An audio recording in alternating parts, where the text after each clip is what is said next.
लाकूडतोड्या राहायचा. लाकूडतोड्या खूप गरीब होता. त्याचे घर म्हणजे अतिशय एक छोटी झोपडी होती. तो रोज जंगलात जायचा, झाडे तोडायचा आणि लाकडे विकायचा. तोडलेल्या लाकडाची मोळी बांधून तो डोक्यावर घ्यायचा आणि एका ठिकाणाहून दुसऱ्या ठिकाणी बाजारामध्ये जायचा. तिथे मोळी विकून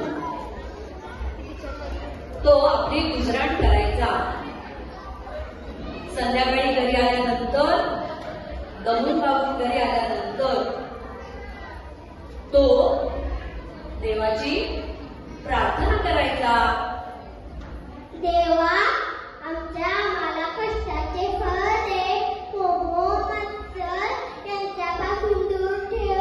तुझी कृपा आमच्यावर असू दे. असे म्हणून देवाची प्रार्थना बघून तो झोपी जात असे. असाच त्याचा रोजचा क्रम चालू होता. एक दिवस काय झालं, नेहमीसारखा लाकूड तोड्या कुऱ्हाड घेऊन जंगलात लाकूड तोडण्यासाठी गेला.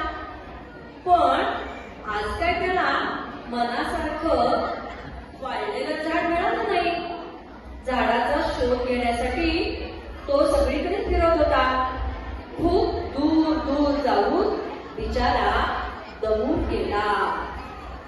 फिरता फिरता जंगलातल्या विहिरीच्या काठाजवळ आला आणि अचानक त्याला एक झाड दिसलं.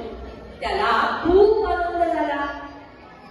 तो झाडाजवळ गेला आणि त्याच्या फांद्या तोडायला लागला.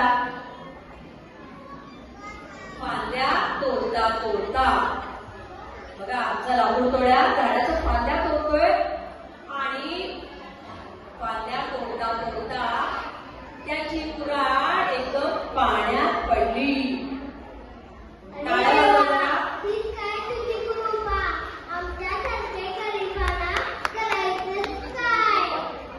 त्याची कुऱ्हाड पाण्यात पडली आणि तो खूप निराश झाला. खाली बसून तो रडू लागला.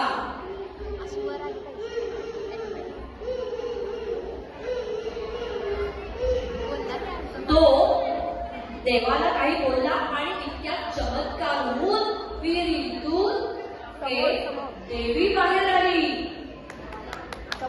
ती म्हणाली,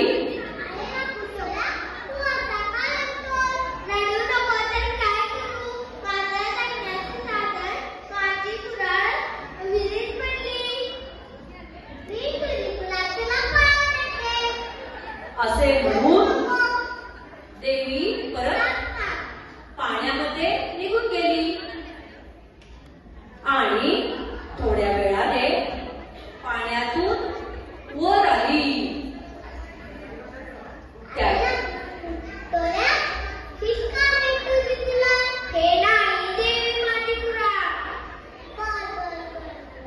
देवीने सोन्याची कुऱ्हाड त्याला दिली, पण लाकूड तोड्या म्हणाला ही कुऱ्हाड माझी नाही. आणि देवी पुन्हा पाण्यामध्ये गेली आणि थोड्या वेळाने बुडबुड बुडबुड बुडबुड आवाज करत बाहेर आली.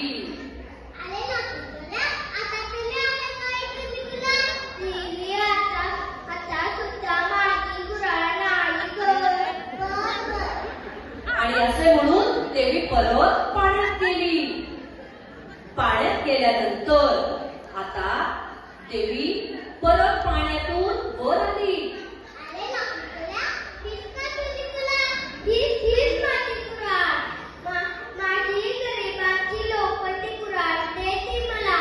देवीने लाकूड तोड्याची साधी कुऱ्हाड परत केली आणि लाकूड तोड्याने सुद्धा ती आनंदाने घेतली.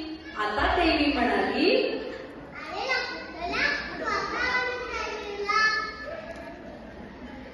लाकूड तोड्या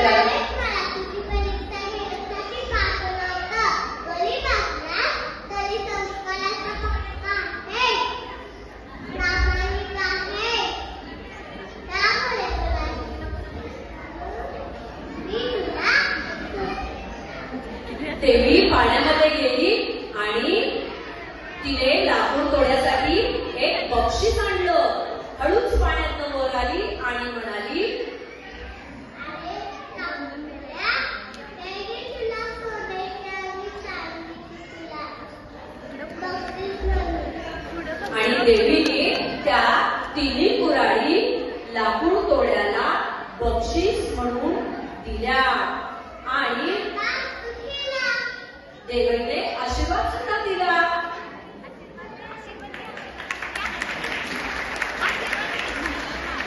आणि आता लाकूड तोड्या आणि देवी आपल्याला काहीतरी सांगणार आहेत. चला तर मग ऐकूया.